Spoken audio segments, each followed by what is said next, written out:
Ela estava no fim do turno, o restaurante mais caro da cidade, uniforme preto, avental, coque no cabelo, bandeja na mão. Cansada de 8 horas em pé depois de ter cuidado da filha de manhã, levado na escola e corrido para o segundo emprego. O gerente avisou: mesa 7, casal VIP, champanhe já pedido. Vai lá. Ela foi. Segurou a garrafa de champanhe. Deu a volta na mesa. E quando olhou para o rosto do homem sentado ali, de terno azul, rindo, com uma mulher de vestido vermelho agarrada no braço dele, o sangue gelou. Porque o homem da mesa 7 era o marido dela. O mesmo marido que tinha dito às 18 horas. Amor, hoje eu vou dormir cedo no escritório, reunião amanhã cedo. E ali estava ele, com outra mulher, no restaurante onde ela trabalhava para pagar as contas que ele jurava que pagava. Ela segurou a garrafa, segurou o choro, e com a voz mais profissional que conseguiu disse: mais champanhe, senhor. Se você acredita que a dignidade no meio da humilhação é a forma mais corajosa de força, deixe seu like agora. Me conta, o que você faria se tivesse que servir champanhe para o seu próprio marido traindo? Eu vou te contar uma história, não porque eu me orgulho dela, pelo contrário, vou te contar porque é a única forma que eu encontrei de carregar o peso do que fiz. E porque talvez, se eu disser em voz alta tudo que eu escondi por anos, eu consiga entender como um homem chega ao ponto de ser o vilão da própria vida, sem perceber que estava construindo essa armadilha, tijolo por tijolo, mentira por mentira, taça por taça de champanhe. Meu nome é Otávio Braga, 40 anos, dono de uma corretora de seguros, cabelo sempre bem cortado, terno importado, relógio de 15 mil reais no pulso. Por fora, eu tinha a vida que qualquer homem da minha geração sonha. Empresa própria, carro na garagem, casa no subúrbio, esposa bonita, filha de 4 anos com os olhos mais expressivos que você já viu na vida. Por fora, eu era o homem que deu certo.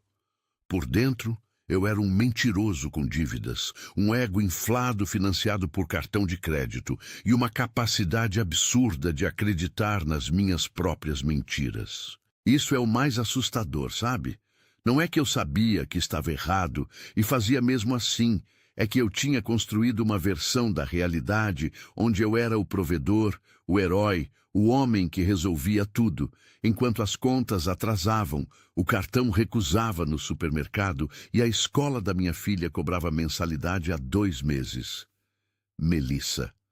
A minha esposa tinha 31 anos quando tudo isso aconteceu. Cabelos castanhos que ela vivia prendendo num coque porque estava sempre ocupada demais para deixar solto. Olhos expressivos, os mesmos olhos que a Liz herdou. Bonita de um jeito que não precisava de esforço, bonita de quem não tem tempo de ficar na frente do espelho porque tem demais para fazer. Formada em contabilidade, isso eu sempre soube, mas nunca dei o valor que merecia. Deixa eu te contar por quê. Quando eu casei com a Melissa, eu tinha a corretora crescendo. Ela tinha o emprego dela numa firma de contabilidade. A gente se completava. Depois da Liz nascer, ela decidiu ficar em casa. E eu disse que era ótimo, que eu dava conta, que a empresa ia bem. Isso foi a primeira mentira que eu contei para ela. Não porque eu quisesse enganá-la, mas porque eu precisava acreditar que era verdade. E quando você começa a acreditar nas próprias mentiras, você perde a capacidade de distinguir o que é real do que é aquilo que você precisa que seja real. A corretora ia bem, sim. O faturamento subia todo ano. O problema não era a empresa, era eu. Eu gastava mais do que entrava, ternos importados que eu não precisava, jantares de negócio, que eram mais jantares de ego do que de negócio de verdade. O relógio de 15 mil que eu comprei, porque um cliente comentou o meu antigo era básico demais. O carro financiado como se fosse quitado, porque a aparência do sucesso era mais importante do que o sucesso real. Eu confundi as duas coisas durante muito tempo. E enquanto eu confundia, as contas chegavam. A conta de luz atrasou. O cartão foi recusado no supermercado, numa tarde de terça-feira, enquanto a Melissa estava com a Liz no carrinho e a moça do caixa repetiu em voz alta: "O senhor tem outro cartão?" Melissa me ligou depois, a voz controlada, sem drama, porque ela nunca fazia drama. Disse: "Otávio, o que está acontecendo com o dinheiro?" E eu disse a frase que eu repetiria muitas vezes naquele ano: "A corretora está passando por um momento. Eu resolvo. Confia em mim." Ela confiou. Durante 3 meses, ela confiou enquanto eu prometia resolver e não resolvia. Porque resolver significaria cortar o terno, devolver o relógio, viver dentro da realidade. E eu não estava pronto para isso. Resolver significaria admitir que o homem bem-sucedido era uma fantasia que eu mantinha às custas da família. Então, a Melissa resolveu por conta própria, sem me avisar, sem fazer cena, sem me dar sermão. Ela simplesmente começou a trabalhar. De dia, cuidava da Liz. Levava na escola, buscava, fazia almoço, cuidava da casa e 3 vezes por semana, à noite, trabalhava como garçonete no Le Magnifique, o restaurante francês mais caro da cidade, aquele com lustres de cristal e champanhe que custa mais do que a cesta básica de uma família. Ela me disse que ia para a academia, depois que ia para a casa da mãe dela. Eu não questionei. Olha que detalhe importante. Eu não questionei. Não porque eu confiava cegamente, mas porque nas noites em que ela estava na academia, eu também não estava em casa. Eu estava fora. Mas a história de onde eu estava nessas noites eu conto daqui a pouco. A Melissa ganhava, entre salário e gorjetas, R$ 4.500 por mês no restaurante. Não era fortuna, mas era a escola da Liz paga, a conta de luz em dia, o supermercado sem constrangimento. Ela segurava a casa com as próprias mãos, enquanto eu fingia que as coisas iam se resolver sozinhas. E a ironia que vai doer em mim pelo resto da vida, é que o restaurante onde ela trabalhava para pagar as contas que eu devia pagar era o mesmo restaurante onde eu levava a Verônica toda quarta-feira, porque o Le Magnifique impressionava, porque mesa VIP, champanhe Moët, lustre de cristal, era o cenário que eu precisava para me sentir o homem que eu fingia ser. E eu nunca perguntei para Melissa onde ela trabalhava à noite. Nunca perguntei, porque eu não queria que ela perguntasse onde eu estava.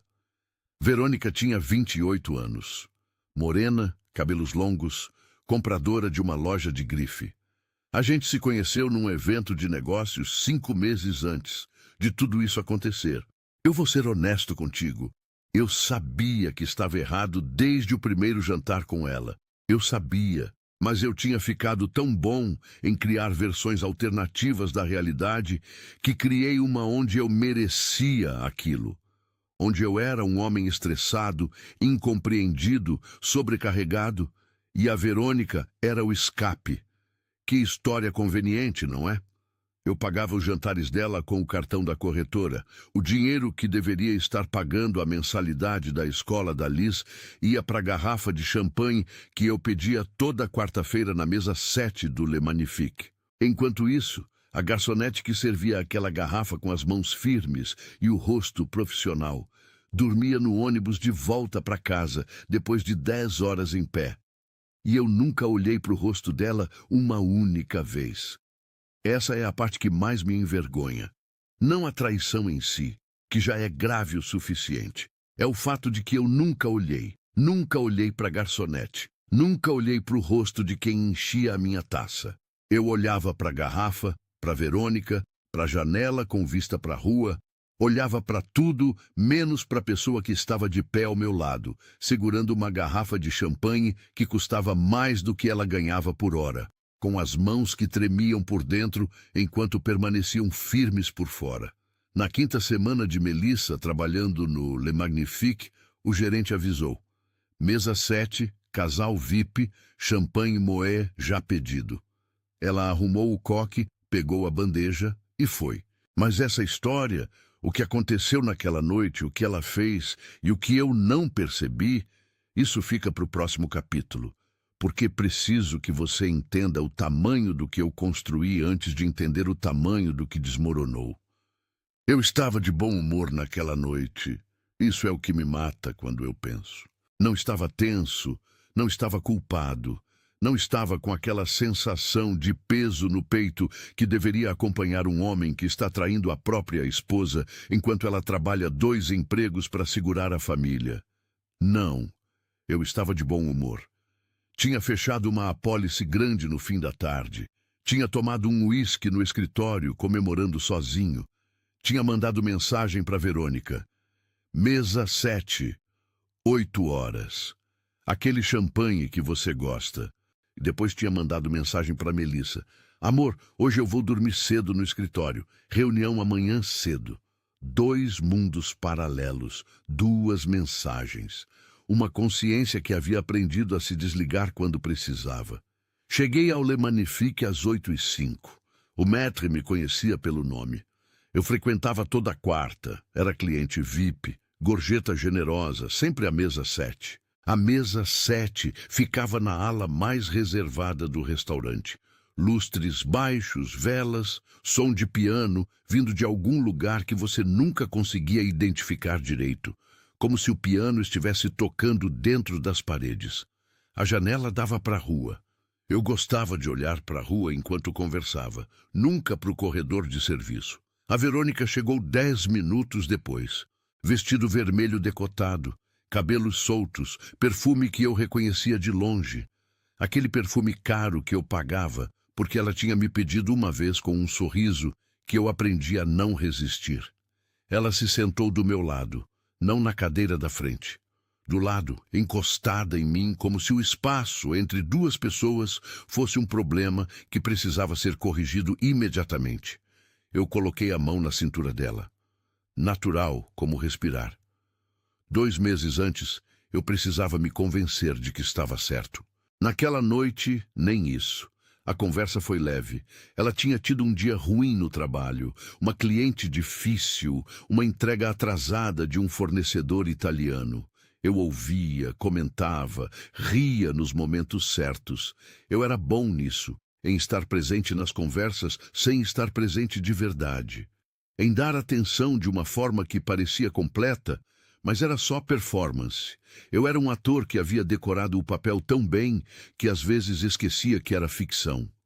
O champanhe chegou. Eu não vi quem trouxe. Ouvi o barulho da rolha, aquele estalo seco e elegante que o Le Magnifique treinava os garçons para fazer sem alarde, sem cerimônia excessiva, só o som limpo do gás escapando. E depois o líquido dourado descendo pela taça da Verônica primeiro, depois pela minha. Eu estava no meio de uma frase quando a taça apareceu na minha frente. Não olhei para cima, disse, deixa a garrafa no balde. Obrigado. E continuei a frase. Eu não olhei para cima.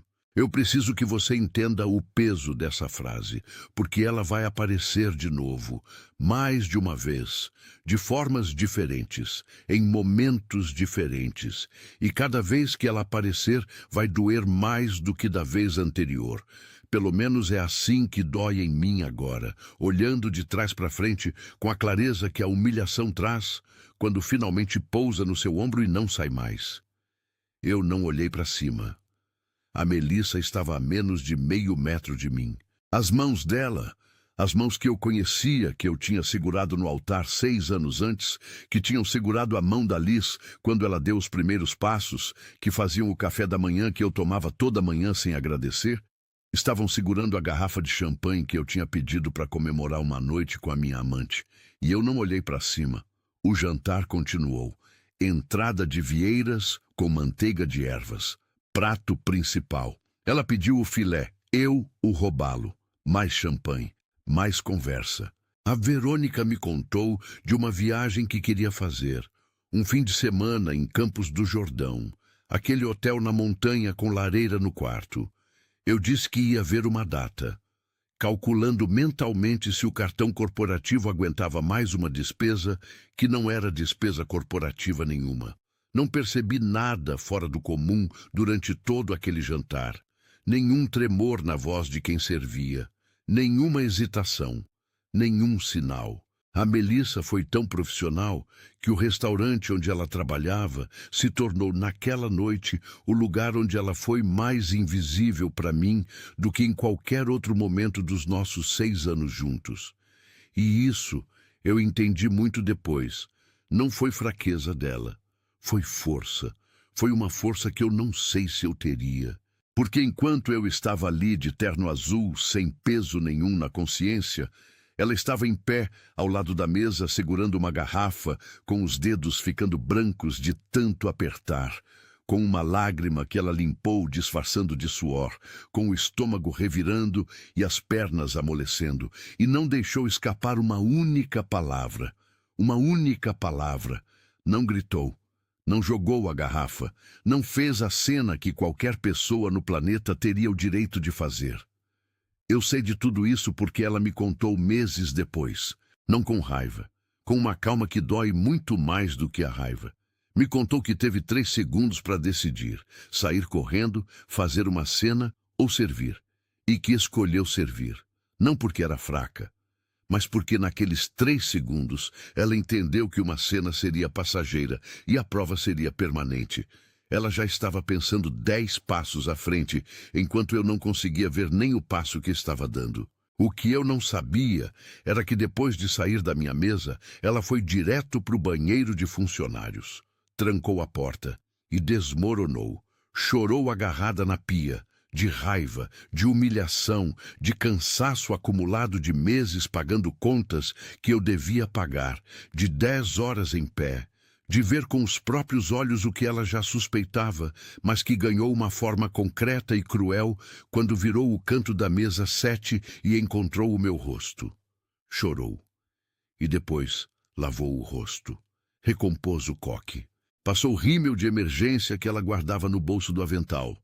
Abriu a porta quando a colega bateu chamando para outra mesa e voltou ao salão, porque tinha contas para pagar, e a conta mais cara, a emocional, esperaria até o turno acabar. Eu fiquei no Le Magnifique até quase meia-noite, sobremesa, café, mais uma taça que a Verônica propôs como digestivo. Paguei a conta sem olhar o total, jeito de rico, ou melhor, jeito de quem quer parecer rico e não mede consequência. Dei gorjeta generosa. Saí com a Verônica pelo braço até o estacionamento, coloquei ela no táxi e fui para o meu carro. Mandei mensagem para Melissa. Reunião pesada, dormindo no escritório. Beijo, dá beijo na Liz.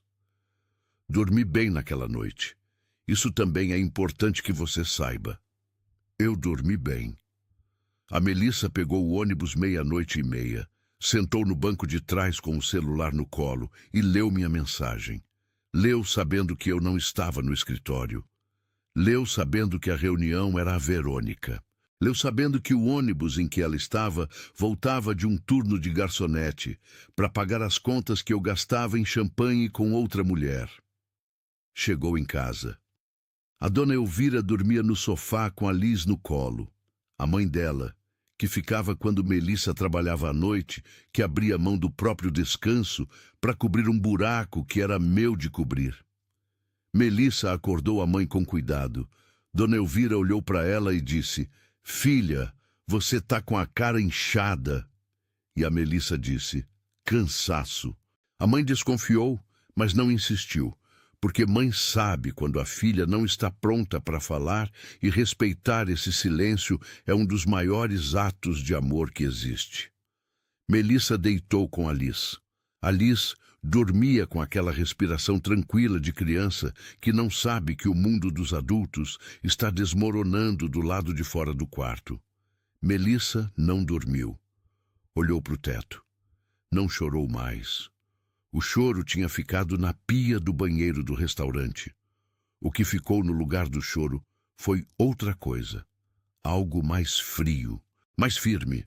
Algo que eu, se soubesse o que era, teria ficado apavorado. Ela estava planejando, porque enquanto eu dormia aquela noite sem peso nenhum na consciência, a mulher que eu jurei amar e proteger estava deitada no escuro ao lado da nossa filha decidindo com uma lucidez que o sofrimento às vezes traz, que ela não ia gritar, não ia implorar, não ia fazer nada que me desse a chance de transformar a história.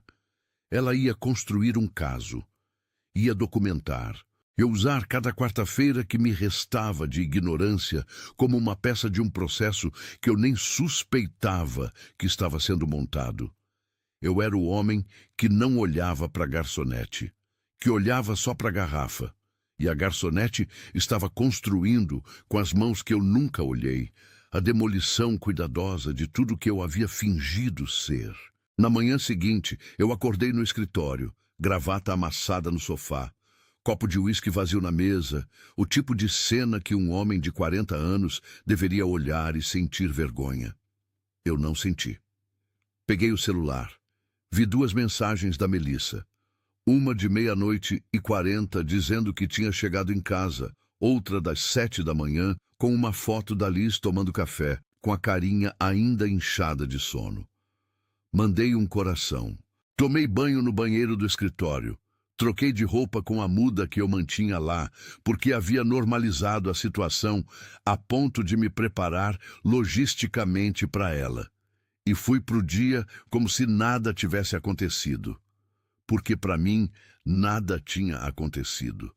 Essa é a parte que eu mais me envergonho de admitir. Não é que eu acordei culpado e ignorei a culpa.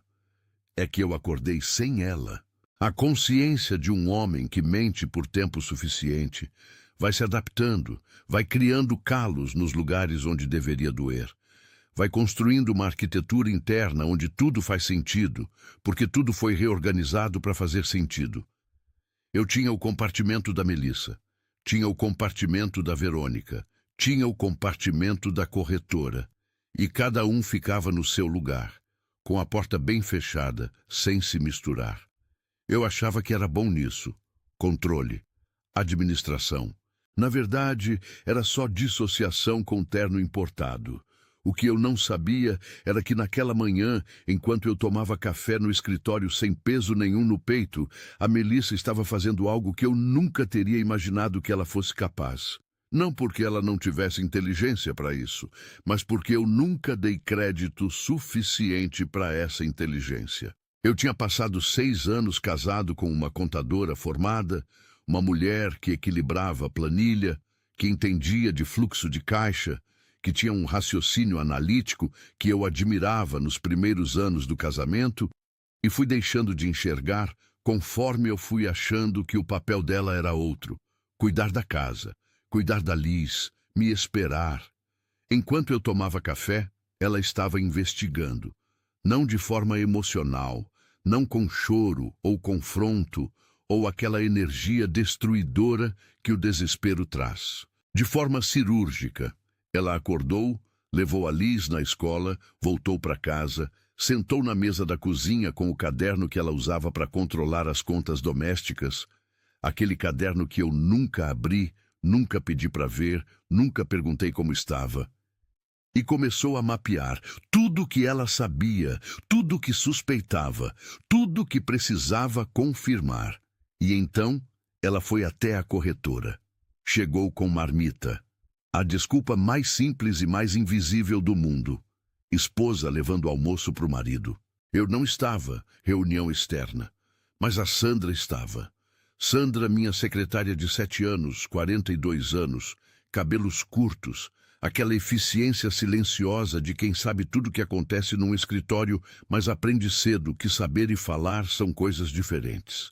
Sandra sempre gostou da Melissa, não de um jeito performático, de que casal lindo, de um jeito real, daquele respeito genuíno que se tem por uma pessoa que você percebe que é boa de verdade. A Melissa sentou na cadeirinha da recepção, tomou café com a Sandra.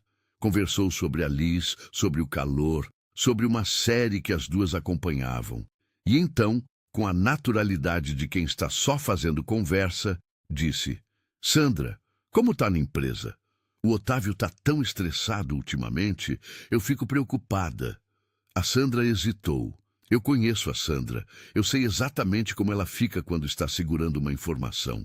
Ela olha levemente para baixo, reorganiza alguma coisa na mesa que não precisava ser reorganizada e demora 1 segundo a mais que o normal antes de responder. Melissa também percebeu, porque Melissa percebe tudo. Eu só não sabia disso. Sandra disse: Melissa, eu não deveria falar. E aí parou. E esse parar no meio foi o suficiente. Porque quando alguém diz, eu não deveria falar, e para, já falou o que precisava falar, o resto é só detalhe. Melissa esperou, sem pressionar. Só esperou com aquele silêncio confortável de quem não tem pressa porque já sabe que a resposta vem. Sandra disse: a corretora está bem, bem mesmo. O faturamento subiu 20% esse ano. Pausa. O Otávio comprou um carro novo mês passado, aquele importado que está na garagem do escritório. O mundo da Melissa parou. Não porque era uma surpresa absoluta, ela já suspeitava que o dinheiro existia, mas porque ouvir em voz alta, de uma fonte que não tinha motivo para mentir, que a empresa cresceu 20% no mesmo ano em que a escola da Liz ficou com mensalidade atrasada, no mesmo ano em que o cartão foi recusado no supermercado, no mesmo ano em que ela começou a trabalhar de garçonete 3 vezes por semana. Isso é diferente de suspeitar. Suspeita é névoa, confirmação é parede. E carro novo. Carro importado na garagem do escritório que ela nunca tinha visto, porque nunca tinha ido até lá, porque eu nunca tinha convidado, porque eu tinha mantido os 2 mundos cuidadosamente separados. Sandra percebeu que tinha ido longe demais. Disse: desculpa, eu... E a Melissa fez a coisa mais inteligente que podia ter feito. Sorriu. Um sorriso calmo, sem drama, sem acusação. Disse: tá tudo bem, Sandra. Obrigada pelo café. Deixou a marmita na mesa. Saiu. Andou até o carro. Sentou. Ficou parada por alguns minutos, com as mãos no volante, sem ligar o motor. Não chorou. O choro tinha ficado na pia do banheiro do Le Magnifique na noite anterior, e ela tinha decidido, sem nem formular essa decisão em palavras, que não havia mais espaço para choro. Havia espaço para ação. Ligou o motor e foi até um endereço que ela tinha pesquisado no celular naquela madrugada, enquanto eu dormia sem culpa no sofá do escritório. O escritório da doutora. Patrícia Mourão ficava num edifício comercial discreto, 12º andar, sem aquela ostentação de escritório de advocacia que quer intimidar. Sala funcional, estante com processos, mesa limpa, 2 cadeiras de couro na frente. Doutora Patrícia tinha 45 anos, cabelos grisalhos que ela não tingia por escolha e não por descuido. Óculos redondos, uma qualidade de atenção no olhar que faz a pessoa na cadeira da frente sentir que cada palavra que diz está sendo pesada com precisão. Especialização. Divórcios com ocultação de patrimônio. Não era a advogada mais cara da cidade, era a mais estratégica, e a Melissa tinha feito pesquisa o suficiente para saber a diferença. Melissa contou tudo, com aquela organização de contadora que eu nunca valorizei, cronológica, factual, sem melodrama. O casamento, as dívidas escondidas, o cartão recusado, a decisão de trabalhar como garçonete, a noite anterior, a visita à corretora, o carro na garagem, o faturamento de 20%. Doutora Patrícia ouviu sem interromper. Fez anotações. Quando Melissa terminou, ficou em silêncio por alguns segundos. Aquele silêncio de quem está organizando o que ouviu em categorias jurídicas. Depois disse: Melissa, a situação é clara. Ocultação de patrimônio, relação extraconjugal com despesas documentáveis, abuso financeiro conjugal. Eu preciso de provas. Você tem? E foi nesse momento que Melissa disse a frase que, quando ela me contou meses depois, me fez entender de verdade o tamanho da burrice que eu tinha praticado durante todos aqueles meses. Eu trabalho no restaurante onde ele janta com a amante toda quarta-feira. Ele não sabe. Eu uso uniforme e coque. Ele não olha para a garçonete, ele olha para a garrafa. Doutora Patrícia parou. Colocou a caneta na mesa. Olhou para Melissa com uma expressão que devia ser rara naquele rosto acostumado a histórias difíceis. Disse: Você está me dizendo que serve champanhe para o seu marido e para a amante dele uma vez por semana? Melissa disse: Estou. Ele nunca me reconheceu. Doutora Patrícia ficou em silêncio de novo, mais longo dessa vez. Depois disse, com uma voz que tinha perdido um pouco da neutralidade profissional e ganhado algo mais humano: Melissa, em 20 anos de advocacia, eu já ouvi muita coisa. Muita coisa mesmo, mas isso é a história mais corajosa e mais triste que eu já ouvi nessa cadeira, e vai ser a prova mais forte que eu já levei para um juiz. Melissa não sorriu, não comemorou. Perguntou: O que eu preciso fazer? Doutora Patrícia foi direta: documentar tudo. Cada quarta-feira, cada garrafa de champanhe, cada nota fiscal, cada imagem possível obtida dentro dos limites do que era permitido naquele ambiente de trabalho. Extratos bancários que comprovassem o fluxo de gastos versus a situação doméstica. Testemunhos de quem pudesse confirmar o padrão, sem precisar de espetáculo, só consistência. Melissa ouviu cada instrução com a atenção de uma aluna que sabe que a prova é importante. Fez perguntas precisas. Saiu do escritório com um acordo de honorários que cabia no que ela ganhava de gorjeta, uma lista de tarefas e uma clareza de propósito que eu, no meu sofá de escritório naquela mesma manhã, não teria conseguido nem imaginar que existia. Buscou a Liz na escola às 5 da tarde, levou no parquinho. Ficou sentada no banco de praça vendo a filha escorregar, subir, escorregar de novo, aquela energia inesgotável de criança de 4 anos que trata cada descida de escorregador como se fosse uma conquista nova. A Liz chamou: Mãe, olha! Melissa olhou. Sorriu de verdade, um sorriso que não tinha nada de performance, que era só mãe vendo filha feliz, que existia completamente separado de tudo o que estava acontecendo em volta. Eu liguei às 6. Disse que estava saindo do escritório, que chegava para jantar. A Melissa disse ótimo, que tinha feito macarrão. Eu cheguei.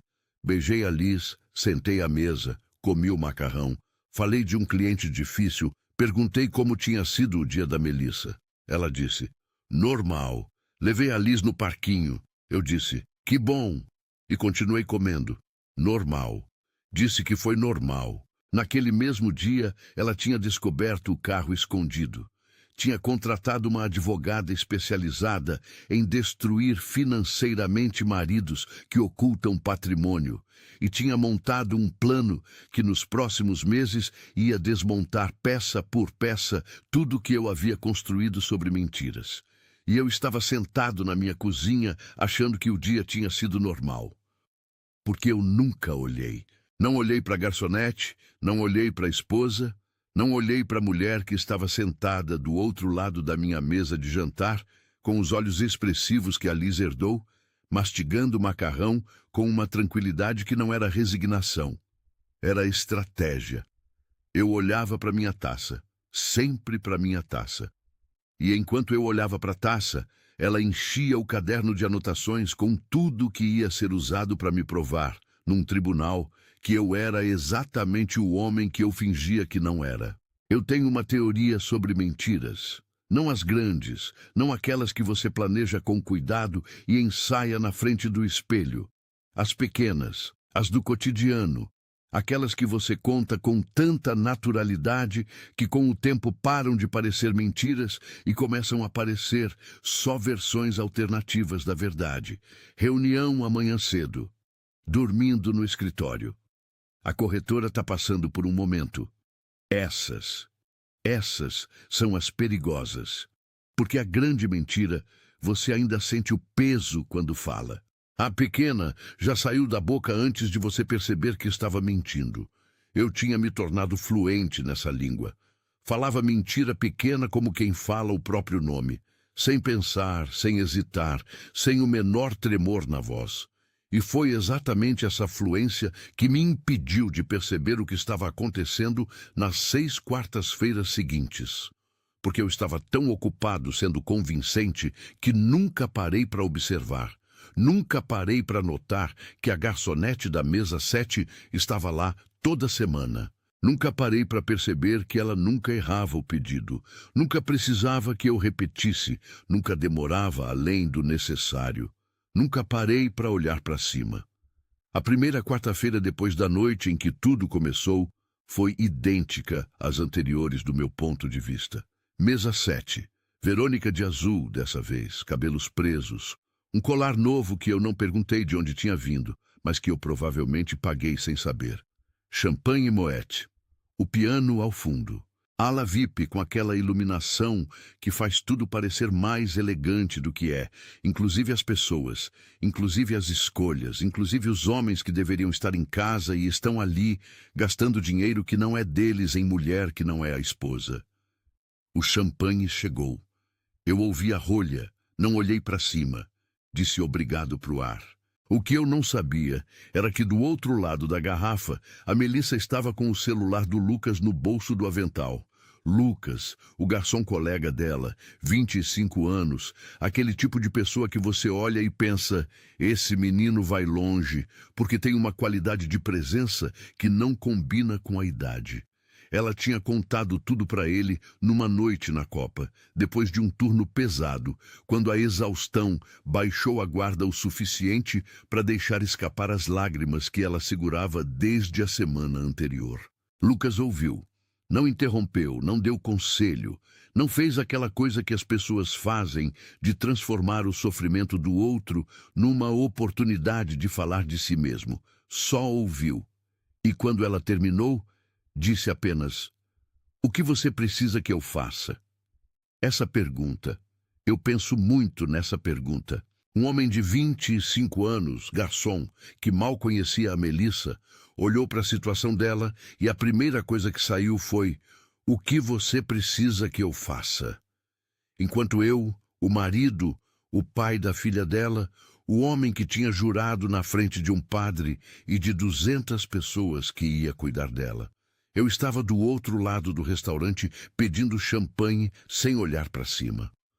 Lucas começou a gravar nas quartas seguintes, com descrição de quem conhece o próprio ambiente de trabalho, de quem sabe exatamente onde estão as câmeras, onde estão os ângulos mortos, onde um celular no bolso consegue capturar sem ser notado. Ele não precisava de muito, precisava de consistência. Prova não é espetáculo, prova é padrão documentado. Segunda quarta-feira, Otávio Braga, mesa 7. Champanhe moé, mão na cintura de mulher que não é a esposa. Cartão corporativo no pagamento, gravado. Terceira quarta-feira. Os dois de mãos dadas durante o jantar inteiro.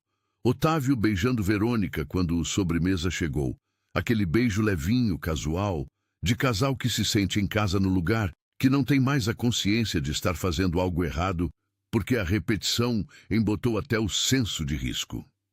Gravado. Quarta-feira. Eu trouxe um presente. Uma caixinha pequena, embrulhada em papel dourado, que coloquei do lado do prato de Verônica antes de ela sentar. Ela abriu com aquele sorriso de quem já esperava, mas fingia surpresa. Teatro que eu alimentava porque precisava que fosse real. Dentro, uma pulseira de ouro, fina, delicada, com um fecho de coração. Melissa reconheceu a pulseira antes de Verônica terminar de colocar no pulso. Era a pulseira que a mãe dele deu para ele dar para a esposa. Essa frase, quando a Melissa me contou, entrou em mim como uma faca que não corta rápido. Aquelas facas cegas que rasgam em vez de cortar. A minha mãe tinha dado aquela pulseira para mim 3 anos antes. Tinha colocado na minha mão com aquela seriedade dela de ocasiões importantes e dito, essa era da sua avó, é para Melissa. Eu tinha guardado numa gaveta do escritório, dizendo para mim mesmo que ia dar num momento especial. O momento especial nunca chegou. A gaveta virou depósito de coisas que eu empurrava para frente. E em algum momento que eu não sei precisar, a pulseira da minha avó, destinada à minha esposa, virou presente para minha amante. Melissa ficou parada olhando. Lucas, que estava perto, percebeu a mudança na postura dela. Aquele enrijecimento sutil de quem recebe uma informação que confirma o pior que imaginava, mas ainda assim dói como se fosse novidade. Ele se aproximou depois e perguntou em voz baixa se ela estava bem. Ela disse sim, mas anotou a pulseira no caderno naquela noite com uma precisão que a doutora Patrícia descreveu depois como a prova mais pessoal do processo. Gravado. Pulseira identificada. Anotado. Quinta, quarta-feira. Eu cheguei mais cedo que o normal. Verônica atrasou 30 minutos. Fiquei sozinho na mesa 7, com uma taça de vinho esperando, mexendo no celular. Aquela impaciência de homem que não está acostumado a esperar. Melissa me serviu água sem que eu pedisse, porque ela sabia de 6 anos de casamento que eu sempre queria água enquanto esperava. Eu peguei o copo sem olhar. Disse obrigado pro ar. Continuei no celular. Ela ficou parada por 1 segundo a mais do que o necessário. Eu não notei. Lucas, que observava de longe, me contou isso depois, que ela ficou aquele segundo olhando para mim, com o rosto que ele descreveu como a expressão de alguém que está memorizando alguma coisa para não esquecer nunca mais. Depois girou o calcanhar e foi embora. Eu continuei no celular esperando a Verônica. Sexta, quarta-feira. Beijo na saída. Na porta do restaurante, no momento de ir embora, eu e Verônica nos despedimos do jeito que casais se despedem quando estão confortáveis demais para se preocupar com quem vê. Lucas estava perto da saída finalizando uma comanda. Gravou. Rosto de Otávio Braga, claramente identificável. Rosto de Verônica. Beijo. Restaurante ao fundo com o nome iluminado na parede. Data e hora no arquivo.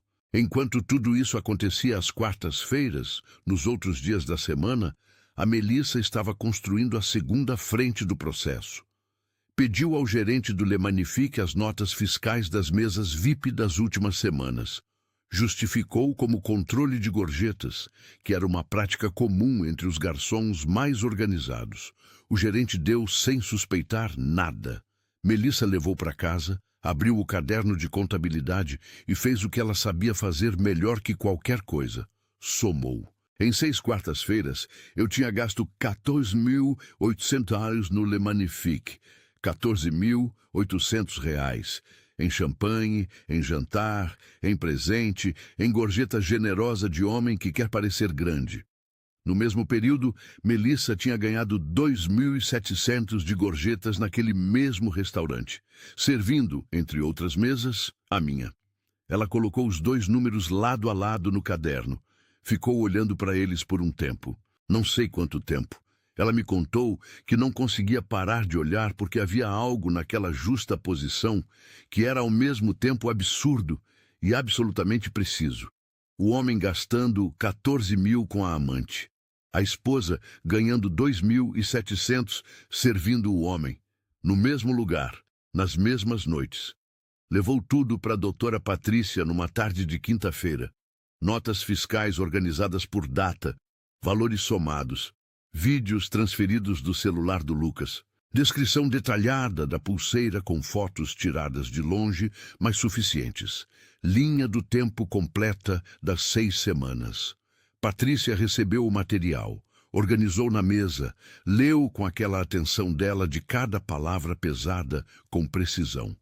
Ficou em silêncio por um tempo que pareceu longo.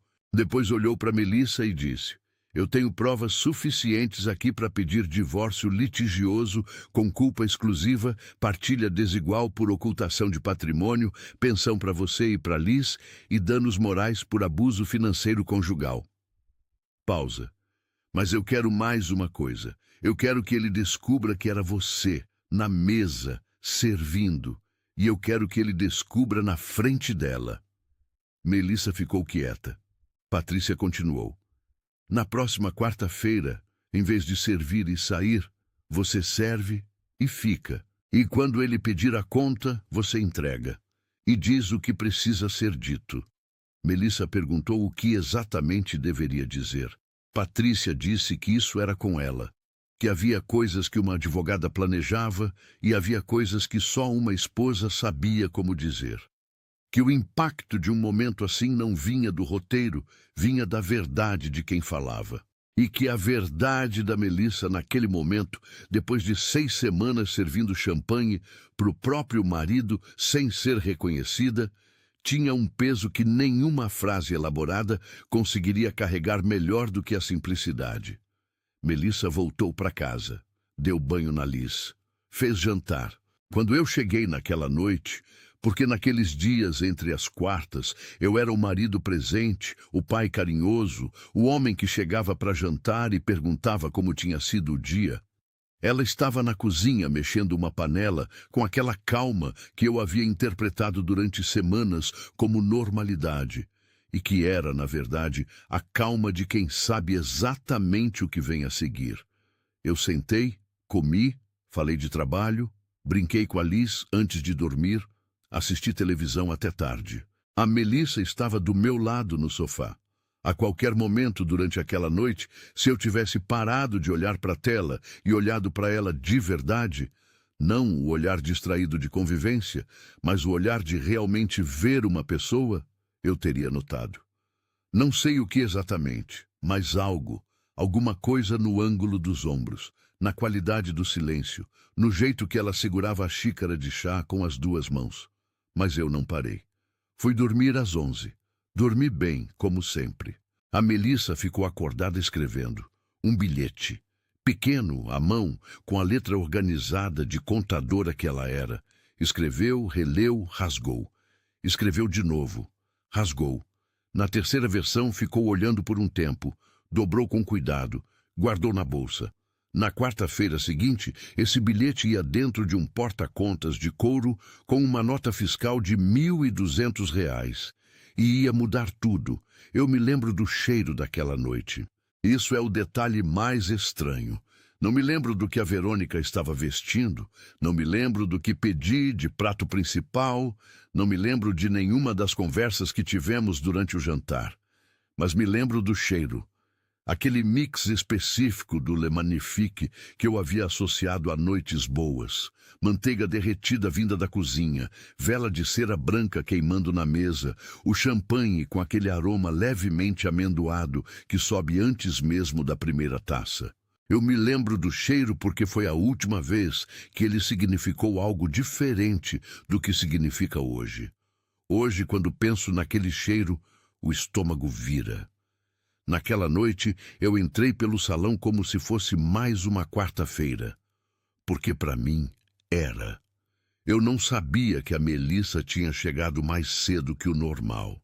Não sabia que ela e o Lucas tinham conversado na Copa antes do início do turno, que ele tinha confirmado que o celular estava carregado e posicionado, que os dois tinham combinado cada detalhe com a precisão silenciosa de pessoas que sabem que não há margem para erro. Não sabia que ela tinha o bilhete dobrado no bolso do avental desde o começo da noite. Aquele bilhete que ela tinha escrito e rasgado 2 vezes antes de encontrar as palavras certas. Não sabia de nada.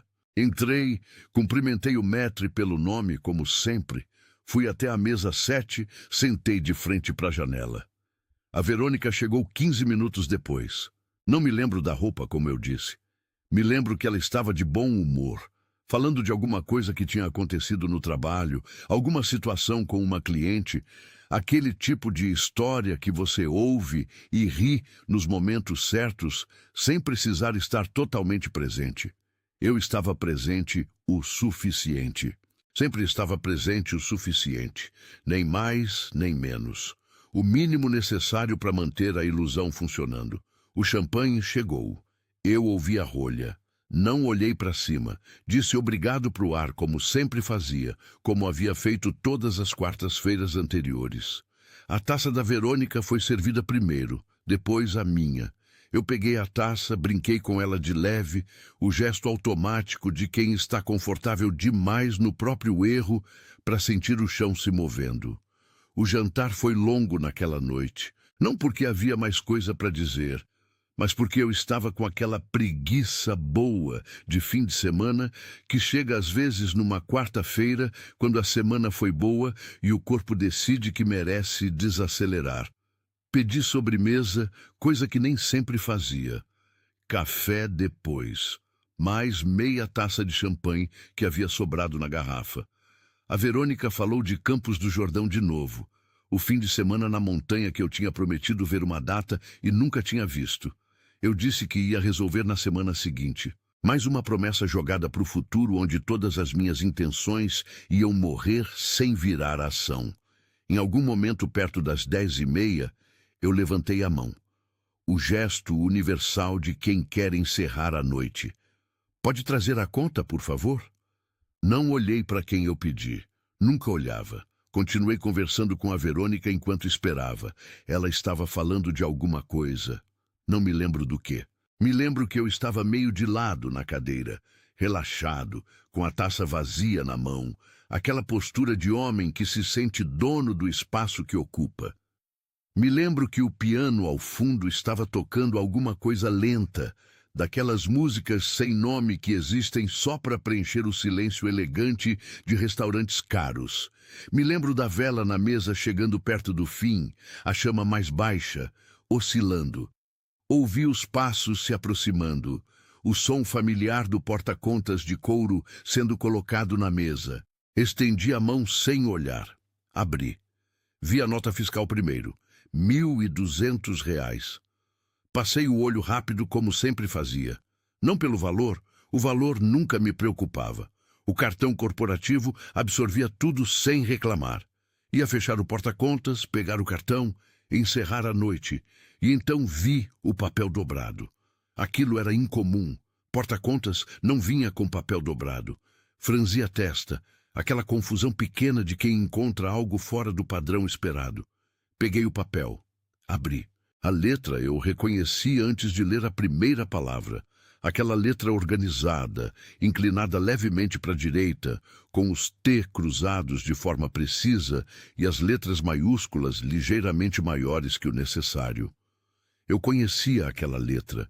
Tinha visto ela em bilhetes de café da manhã, em listas de compras, em cartões de aniversário, em recados deixados na geladeira. Eu conhecia aquela letra de 6 anos de casamento. Li. Otávio, eu sou a sua garçonete há 7 quartas-feiras. E a sua esposa há 6 anos. A conta do jantar está aqui. A conta do casamento chega amanhã pelo meu advogado. Melissa. O tempo fez uma coisa estranha. Não parou.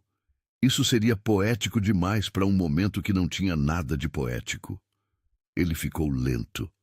Cada segundo se esticando além do tamanho normal, como se o meu cérebro precisasse de mais tempo para processar o que os olhos estavam mandando. Li de novo. Uma vez. 2. As palavras não mudavam. Continuavam sendo as mesmas palavras, na mesma letra, dizendo a mesma coisa impossível.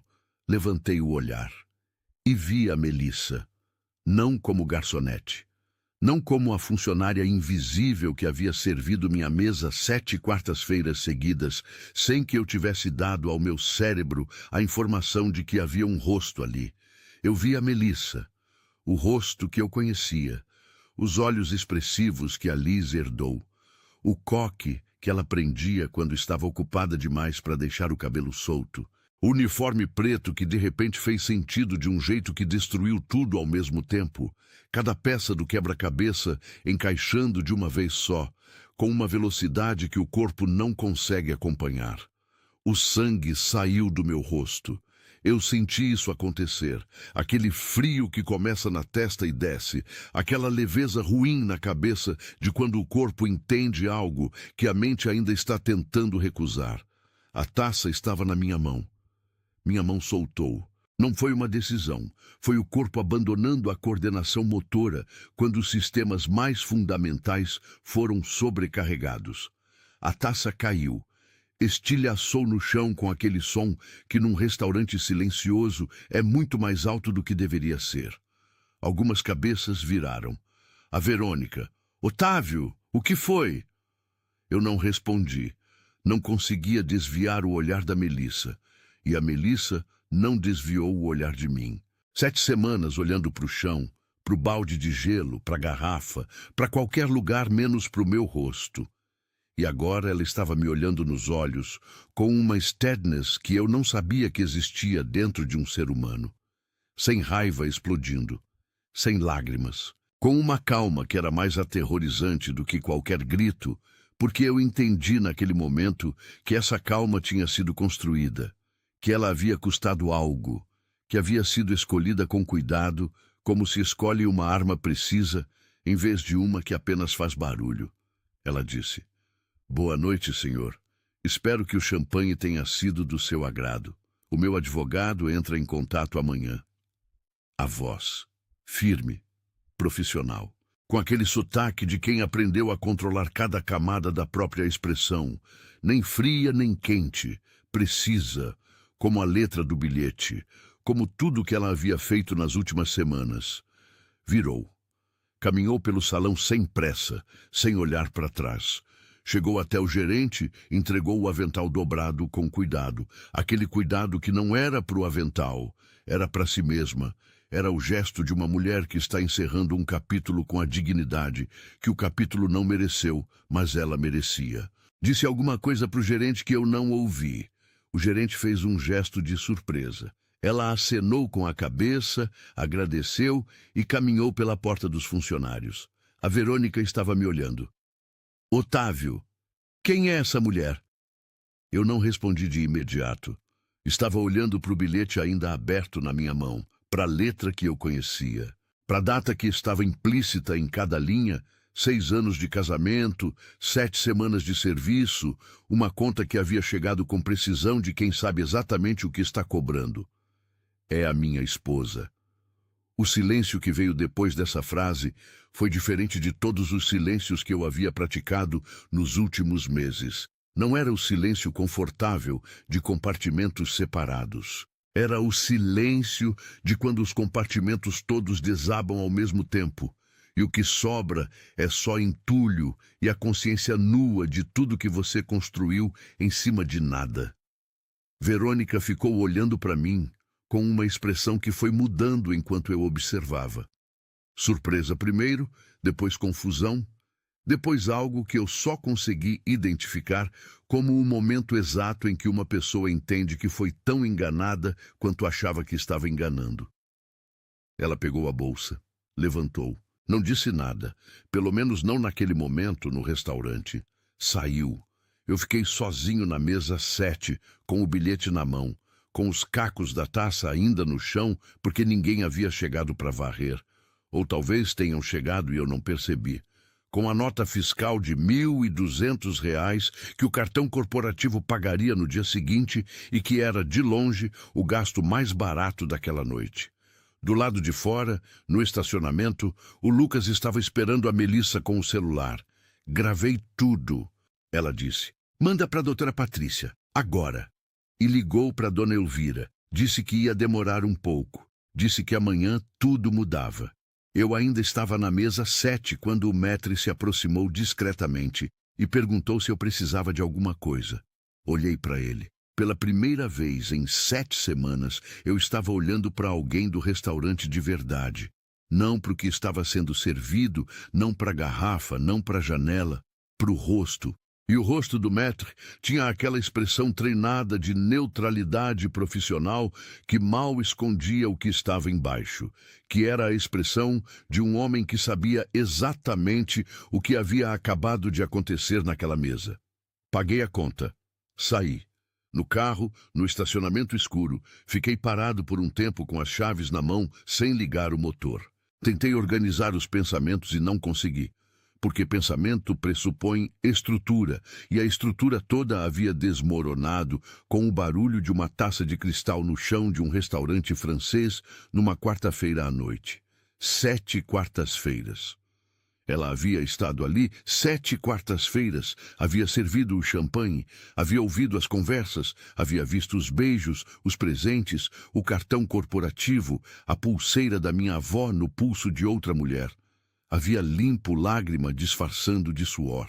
Havia voltado ao salão, depois de chorar na pia do banheiro de funcionários, porque tinha contas para pagar.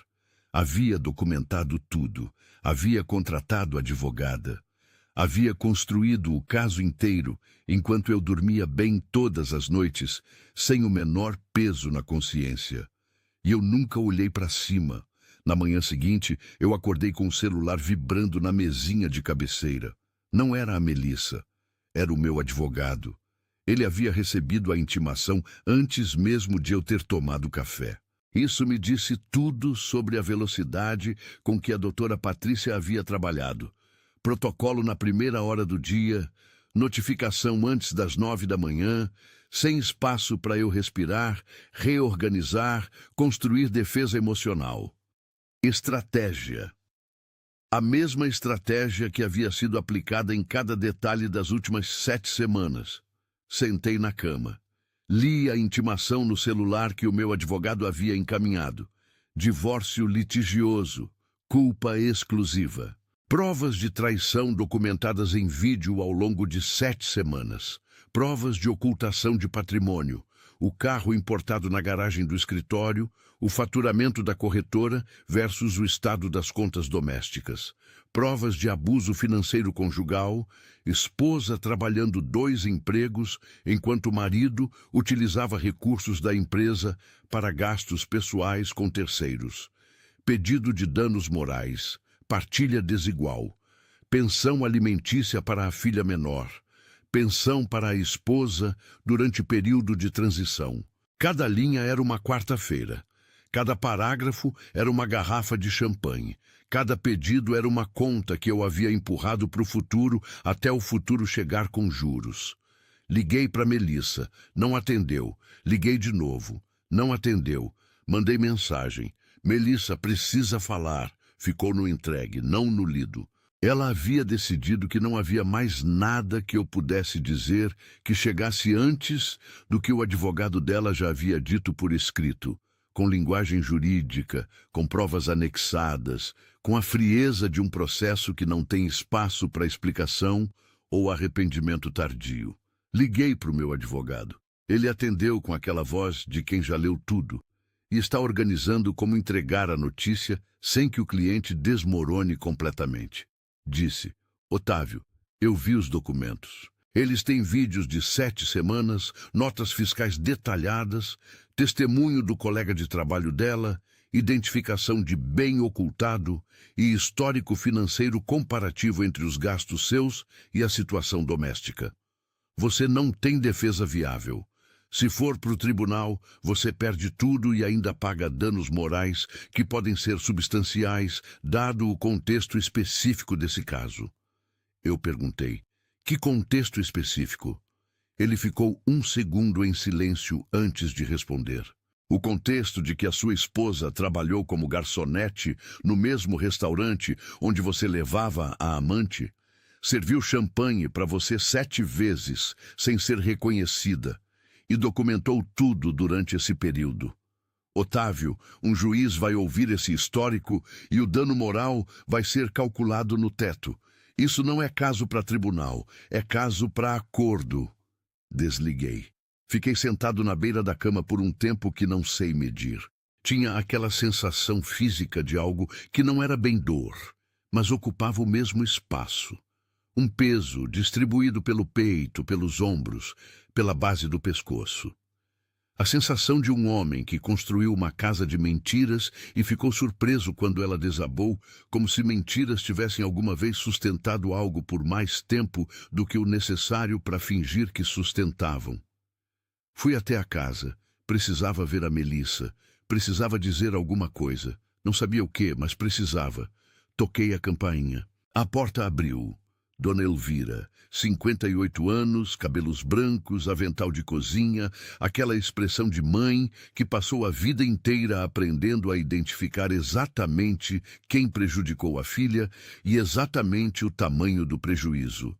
Ela me olhou de cima a baixo, com uma calma que era mais intimidadora do que qualquer grito. Depois disse, com a voz mais serena e mais cortante que eu já ouvi na vida: A Melissa não quer ver você.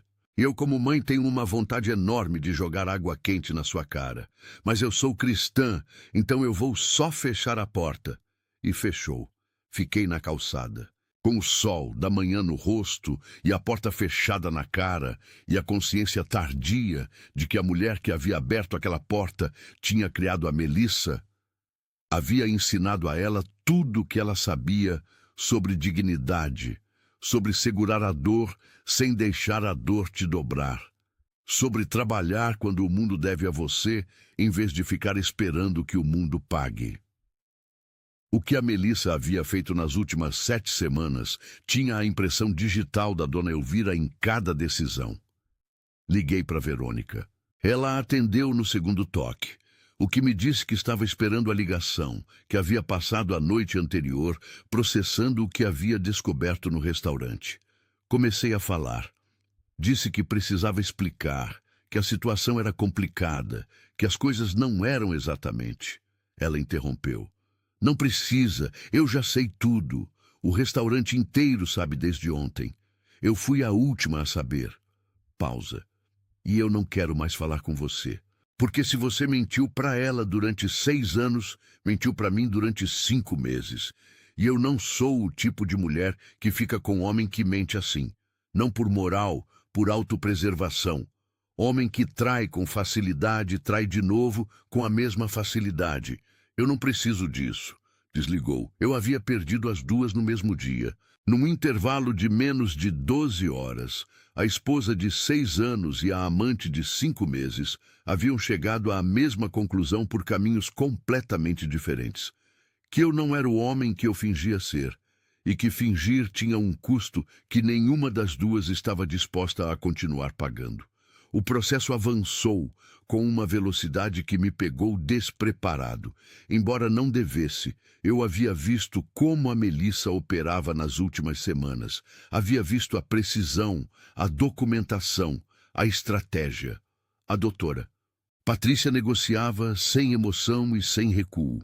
Melissa ficaria com a casa, com o carro da família, com pensão alimentícia para Liz calculada sobre o faturamento real da corretora, não sobre o salário declarado que eu havia manipulado para parecer menor.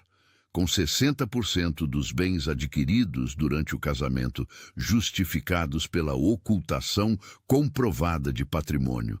Meu advogado tentou negociar para baixo em 3 pontos diferentes. Cada vez que tentava, a doutora Patrícia respondia com um documento novo. Uma nota fiscal, um extrato, um trecho de vídeo. Cada tentativa de reduzir o acordo resultava em mais evidência entrando na mesa. Era como tentar apagar fogo jogando mais lenha. Na última sessão de negociação, a doutora Patrícia disse para mim diretamente, olhando para mim, não para o meu advogado. Doutor Otávio, a sua esposa serviu champanhe 7 vezes para o senhor e para a amante no restaurante onde ela trabalhava para pagar as contas que o senhor não pagava. Se isso for para um juiz, o dano moral vai ser maior que os bens. Aceita os termos. Aceitei. Sem alternativa real. Sem saída que não fosse pior. Sem o menor espaço que eu não havia fechado eu mesmo com cada mentira, cada quarta-feira, cada garrafa de champanhe pedida sem olhar para cima. Quando a Melissa recebeu a confirmação do acordo, estava no escritório da doutora Patrícia. A advogada a abraçou, coisa que eu imagino que era incomum naquele escritório funcional distante com processos e mesa limpa. Melissa agradeceu com aquela objetividade dela que não era frieza. Era só a forma que ela havia aprendido a existir quando o terreno embaixo dos pés era instável. Disse que ia buscar a Liz na escola, que na segunda-feira começava um emprego novo. Patrícia perguntou onde. Melissa disse, na corretora do ex-marido. A Sandra havia oferecido. Administração. Patrícia ficou olhando para ela por um segundo. Riu. Um riso curto, genuíno, daqueles que escapam antes que a profissionalidade consiga segurar. Disse, você vai trabalhar na empresa dele? Melissa respondeu com a calma de quem diz uma verdade simples, que não precisa de nenhum adorno para ser devastadora. Não, eu vou trabalhar na empresa que agora é 60% minha. Saiu. buscou Alice. Alice correu para o abraço dela com aquela energia de criança que não calibra o entusiasmo. Braços abertos, impulso total, sem reserva. Melissa a pegou no colo e ficou assim por mais tempo que o normal, com o rosto no cabelo da filha, com os olhos fechados, com a respiração se normalizando de um jeito que levou semanas para acontecer. Eu soube de tudo isso depois. Soube porque a Melissa me contou meses mais tarde, com aquela honestidade direta dela, que nunca foi crueldade. Foi só recusa de proteger alguém que não havia protegido nada. E enquanto ela contava, eu ouvi com o tipo de atenção que deveria ter praticado durante 6 anos, e só aprendi quando já não havia mais nada para salvar. Só Alice. Alice ainda havia. E talvez aprendi tarde demais. Seja a única conta que realmente importava desde o começo. 6 meses depois, eu ainda não havia me acostumado com o silêncio do apartamento. Não o silêncio de madrugada, aquele que sempre existiu em qualquer lugar. O silêncio específico de um espaço onde não há criança. Sem o barulho de pratinho de plástico caindo no chão da cozinha. Sem a voz da Liz chamando do quarto às 6:30 da manhã, com aquela urgência de criança que não entende que 6:30 da manhã de sábado é diferente de 6:30 de dia de semana. Sem o som da televisão passando desenho enquanto eu tomava café. O apartamento era silencioso, de um jeito que eu não sabia que silêncio podia ser. Não como ausência de barulho, mas como presença constante de tudo que havia sido perdido. Eu havia saído da casa. Era o acordo. A casa era da Melissa, dela e da Liz e da dona Elvira, que havia se mudado para ajudar na transição.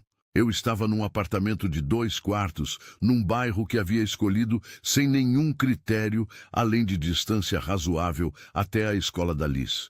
Porque os sábados, com a Liz, eram o único ponto fixo que me restava no calendário. A corretora continuava funcionando. Eu tinha 40%, a Melissa tinha 60%.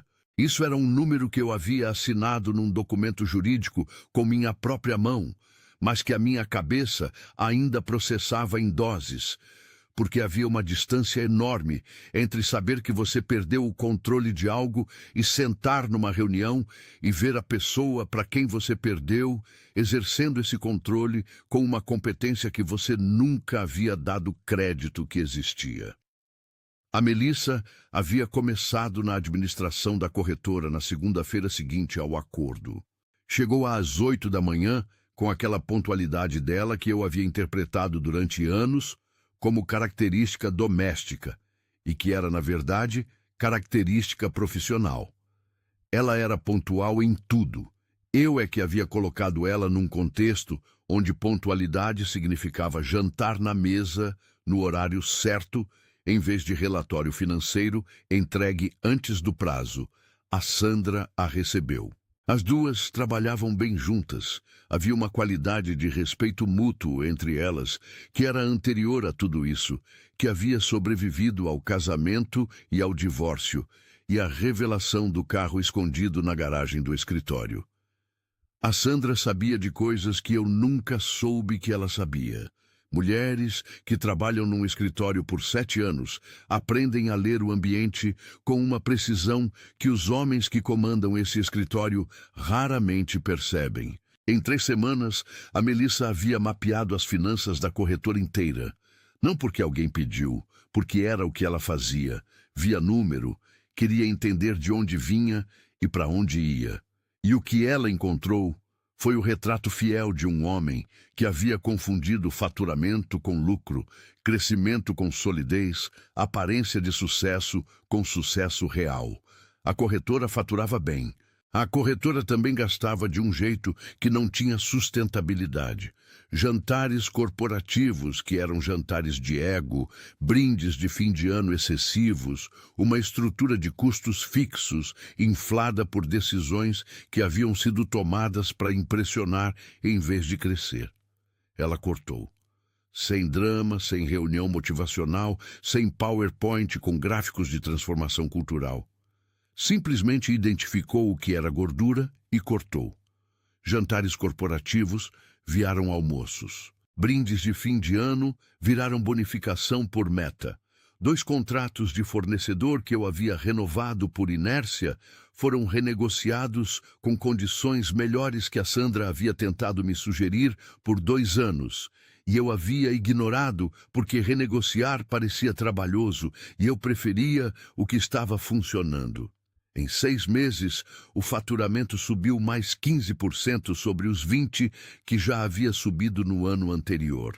Fechou 3 parcerias novas com seguradoras que eu havia tentado aproximar durante anos sem conseguir, porque eu chegava nos encontros preocupado em impressionar e a Melissa chegava preocupada em entender o que o outro lado precisava, e há uma diferença enorme entre essas 2 abordagens.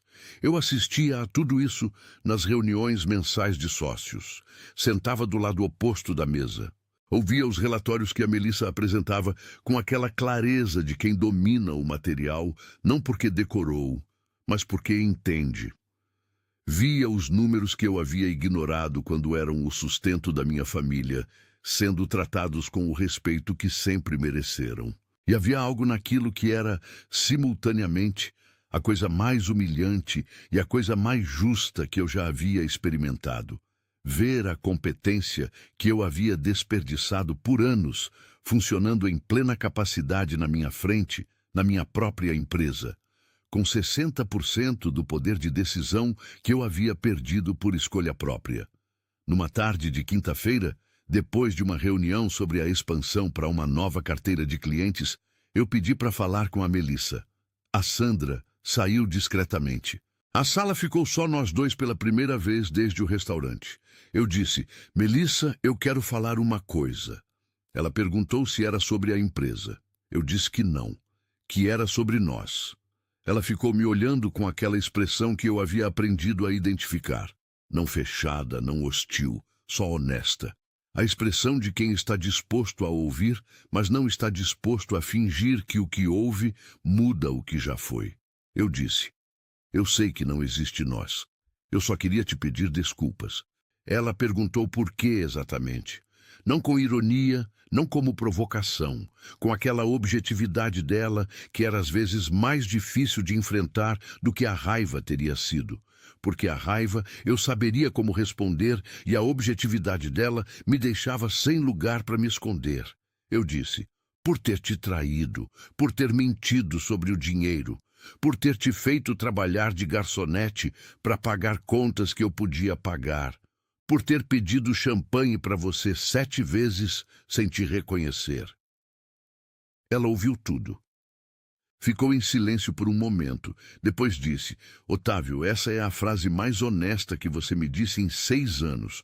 Guarda ela, porque é a única que eu vou lembrar de você. Levantou. Saiu da sala. Eu fiquei sentado olhando para a mesa vazia, com aquela frase dela ecoando, não como acusação, como diagnóstico, a única frase honesta em 6 anos. Eu havia construído 6 anos de casamento sobre uma fundação de versões alternativas da realidade, e havia encontrado a honestidade no momento em que ela não servia mais para nada, além de fechar uma conta que já estava encerrada. Os sábados com a Liz eram diferentes de tudo. Ela chegava no apartamento com a mochila dela de unicórnio e aquela energia que não diminuía entre uma semana e outra, como se ela houvesse acumulado tudo o que queria me contar e precisasse liberar antes que explodisse. Me contava da escola, da amiga nova, de um filme que havia assistido com a vovó Elvira, de uma minhoca que havia encontrado no jardim da escola e que a professora havia explicado para a turma inteira. Eu ouvia tudo, cada palavra, com uma atenção que eu deveria ter praticado muito antes e que estava praticando agora, porque era o único lugar onde eu ainda era indispensável de um jeito que não havia sido destruído pelas minhas próprias escolhas. Eu fazia macarrão nos sábados. Havia aprendido, não de receita, de tentativa e erro, de ligar para minha mãe 2 vezes perguntando sobre o ponto do molho. O apartamento pequeno tinha uma cozinha que eu havia ignorado por semanas depois de me mudar, vivendo de delivery, Até que numa tarde de sábado, a Liz disse que queria ver eu cozinhar. Então cozinhei. Errei o sal da primeira vez. Errei o ponto da segunda. Na terceira, a Liz comeu 2 pratos e disse que era o melhor macarrão do mundo, que era a avaliação mais generosa e menos confiável que eu já havia recebido na vida e também a que mais importou. Nas noites de sábado, depois de devolver a Liz, eu voltava para o apartamento silencioso, sentava no sofá, ficava por um tempo sem televisão, sem celular, só com o tipo de silêncio que você para de fugir quando não há mais nada para fugir. E pensava na frase que a Melissa havia dito, que eu só olhava para a garrafa, nunca para quem segurava. E entendia, cada vez com mais clareza, que aquilo não era só sobre o Le Magnifique. Era sobre tudo, sobre 6 anos de casamento onde eu havia olhado para o que estava sendo servido sem nunca olhar para quem servia, para o conforto sem a pessoa que o criava, para o café da manhã sem as mãos que o faziam, para a empresa sem a inteligência que poderia tê-la construído junto comigo se eu houvesse olhado para cima uma única vez. Uma única vez. 2 anos passam de formas diferentes, dependendo do que você perdeu e do que você está tentando reconstruir. Para mim, passaram devagar no primeiro e mais rápido no segundo, como se o tempo tivesse aprendido a calibrar a velocidade de acordo com o quanto eu merecia que ele pesasse. A Melissa tinha 33 anos quando o primeiro aniversário da MS Corretora chegou. As iniciais dela, Melissa Santos. Eu havia assinado a mudança do nome sem negociar. Não porque era generoso, mas porque havia chegado num ponto onde a clareza do que havia feito era suficientemente nítida para me dizer que algumas batalhas não são batalhas. São só demonstrações tardias do mesmo ego que havia criado o problema inteiro. O nome era justo. A empresa era 60% dela. Que levasse o nome dela. Eu soube do coquetel pela Sandra. Não fui convidado formalmente. Não era o tipo de evento onde minha presença seria bem-vinda, e eu havia aprendido a respeitar os espaços que não eram mais meus. Mas a Sandra me contou depois, com aquele jeito dela de transmitir informação sem parecer que está transmitindo, no meio de uma conversa sobre renovação de contratos. Me contou do discurso da Melissa, não palavra por palavra, mas o suficiente. Que ela havia subido num pequeno palco e falado sobre servir champanhe, sobre avental, sobre as mulheres que trabalham em pé 8 horas para pagar conta que outra pessoa deveria ter pago, sobre invisibilidade e estrutura. A Sandra disse que havia chorado, disse que a dona Elvira havia chorado, disse que o Lucas havia chorado. Lucas. Eu precisava falar sobre o Lucas.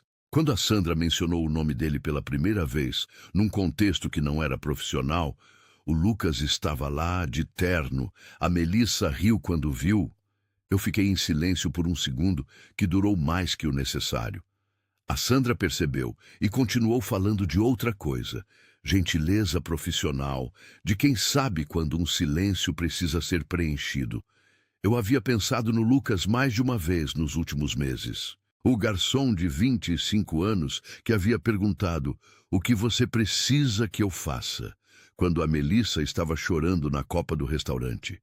Que havia posicionado o celular nas quartas-feiras com a descrição de quem entende que estar do lado certo de uma situação injusta é mais importante que qualquer consequência profissional. Que havia saído do Le Magnifique depois de tudo e feito faculdade de administração porque a Melissa havia dito que ele deveria. Que aparecia nos sábados da Liz como o Lu, dito com aquela naturalidade de criança que aceita pessoas novas, sem as camadas de resistência que os adultos constroem. Eu não tinha direito de sentir nada sobre o Lucas. Eu sabia disso. Não era uma conclusão que eu havia chegado com facilidade. Havia chegado com um tipo de dificuldade que só aparece quando você para de se colocar no centro da história e começa a ver os outros com a clareza que eles merecem. O Lucas era um homem bom que havia estado presente quando eu não estava, que havia feito pelo que era simples e fundamental quando eu havia complicado tudo com mentiras e ego e garrafas de champanhe pedidas sem olhar para cima. A Liz chamava ele de Lu e corria quando o via. Isso me dizia tudo o que precisava saber sobre o caráter do homem. Então eu aprendi a colocar o Lucas no lugar certo, não como ameaça, não como substituto, mas como evidência. Evidência de que a Melissa havia escolhido, quando finalmente pode escolher, um homem que olhava para quem segurava a garrafa. Nos sábados, eu buscava a Liz às 10 da manhã. Ela sempre estava pronta antes de eu tocar a campainha. A Melissa me contou que ela acordava cedo nos sábados, que ficava sentada na sala com a mochila de unicórnio no colo, esperando o som do carro. Isso fazia um nó no peito que eu havia parado de tentar desfazer, porque alguns nós são o preço justo de certas escolhas. E fingir que não existem é só mais uma forma de não olhar para cima. Eu havia mudado nas quartas-feiras. Não as quartas-feiras do Le Magnifique. Essas haviam acabado naquela noite com o barulho de uma taça de cristal no chão. As quartas-feiras em geral. Havia virado o dia que eu usava para trabalhar nos relatórios que a Melissa precisava para a reunião mensal. Não porque era obrigação contratual, mas porque era o mínimo que eu podia contribuir numa empresa que ela havia transformado com uma competência que eu havia desperdiçado por anos. Era uma forma pequena e insuficiente de fazer algo que prestasse com o que havia sobrado. O apartamento tinha deixado de ser só silêncio. Não porque havia ficado cheio. Continuava sendo 2 quartos. Continuava sendo quieto nas noites de semana. Mas eu havia parado de ouvir o silêncio como ausência e começado a ouvir como espaço. Espaço para ser só o que eu era, sem a performance de ser o que eu fingia, sem o terno importado que não precisava, sem o relógio de 15 mil que havia vendido para quitar parte das dívidas que o acordo havia revelado em detalhe cirúrgico, sem a garrafa de champanhe que custava mais do que uma cesta básica e que eu havia confundido com mérito. Eu cozinhava macarrão aos sábados. Havia evoluído. A Liz já não precisava mais avaliar com aquela generosidade de criança que compensa com entusiasmo o que falta em precisão. O macarrão estava genuinamente bom. A minha mãe havia me ensinado por telefone, numa série de ligações que eram sobre receita na superfície e sobre outra coisa inteiramente por baixo. Ela nunca disse diretamente o que pensava de tudo que havia acontecido. Minha mãe era do tipo que expressava julgamento através de silêncio seletivo e instruções culinárias detalhadas demais. Mas ela ligava. Toda semana ligava. E isso era o suficiente. Num sábado de março, a Liz chegou com um desenho na mochila. Disse que havia feito na escola para mim. Abri. Era uma figura de cabelos amarelos. Ela havia pedido emprestado o lápis amarelo de uma colega especificamente para isso. Sentada numa mesa com um prato de macarrão. Do lado da figura, havia uma outra figura menor, de tranças, também com macarrão. Embaixo, com a letra de criança de 6 anos, que ainda mistura maiúscula e minúscula sem critério, estava escrito: Eu e papai fazendo o melhor macarrão. Eu dobrei o desenho com cuidado. Guardei na carteira. Ainda está lá. Soube do avental pelo Lucas, ironicamente. Ele me mandou mensagem semanas depois do coquetel. Uma mensagem direta, sem rodeios, do tipo que só pessoas seguras de si mesmas mandam para pessoas que teriam razão de ressentir. Achei que você ia querer saber. O gerente do Le Magnifique guardou o avental dela e mandou pelo correio. Ela emoldurou. Está na parede do escritório dela. Li a mensagem 2 vezes. Respondi. Obrigado por me contar. Ele respondeu. Ali está bem, só para você saber. E esse acréscimo, esse só para você saber que não era necessário, mas foi dito assim mesmo, me disse mais sobre o caráter do Lucas do que qualquer outra coisa poderia ter dito.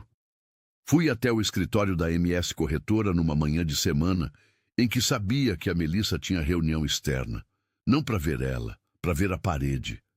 A Sandra me deixou entrar sem perguntar por quê, como se soubesse exatamente o que eu precisava ver e entendesse que eu precisava ver sozinho.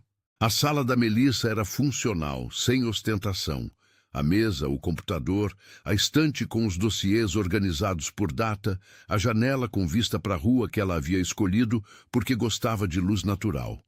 E na parede atrás da cadeira, onde ela assinava contratos e apresentava relatórios e tomava decisões que eu havia aprendido a respeitar com atraso de anos, estava o quadro.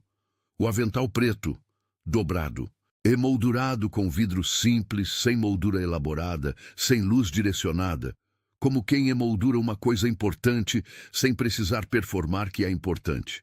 Embaixo, numa plaquinha pequena de metal, 7 quartas-feiras, 7 garrafas, um bilhete. MS. Do lado do avental, uma foto. Melissa e Liz na mesa do escritório no dia da inauguração. A Liz com brigadeiro no nariz, a boca aberta num sorriso que tomava o rosto inteiro. A Melissa rindo de um jeito que eu havia visto poucas vezes durante o casamento e que agora entendia por quê. Era o riso de alguém que não está performando felicidade para ninguém, que está só feliz, que construiu o espaço onde a felicidade cabia, sem precisar fingir. Fiquei olhando por alguns minutos. Não chorei. Não era o momento nem o lugar, e havia algo no ambiente daquela sala que pedia exatamente o tipo de honestidade silenciosa que eu havia levado 2 anos aprendendo a praticar. Só olhei. O avental à esquerda, a foto à direita, e no reflexo do vidro do quadro, o lustre do escritório criava uma silhueta que parecia... Só parecia. O vidro fazia isso. Uma garrafa. Não havia garrafa nenhuma ali de verdade. Mas o reflexo existia assim mesmo, como se o vidro guardasse a memória de tudo que havia sido servido e tudo que havia sido conquistado e não deixasse nenhum nem o outro ser esquecido. Eu havia passado 6 anos olhando para a garrafa. Nunca para quem segurava. E a mulher que havia segurado, com os dedos ficando brancos, com a lágrima limpa disfarçando de suor, com o bilhete dobrado no bolso do avental e o plano completo na cabeça enquanto eu dormia sem culpa, essa mulher havia emoldurado a garrafa. Havia colocado na parede, havia transformado o instrumento da humilhação no símbolo da conquista, porque é isso que se faz quando você entende que o que você carrega não te define, mas o que você faz com o que carrega. Sim, saí da sala. Agradeci a Sandra. Fui buscar a Liz na escola porque era sábado, e ela estaria com a mochila de unicórnio no colo, esperando o som do carro. Fiz macarrão. Ela comeu 2 pratos. Disse que era o melhor do mundo. Dessa vez, eu acreditei.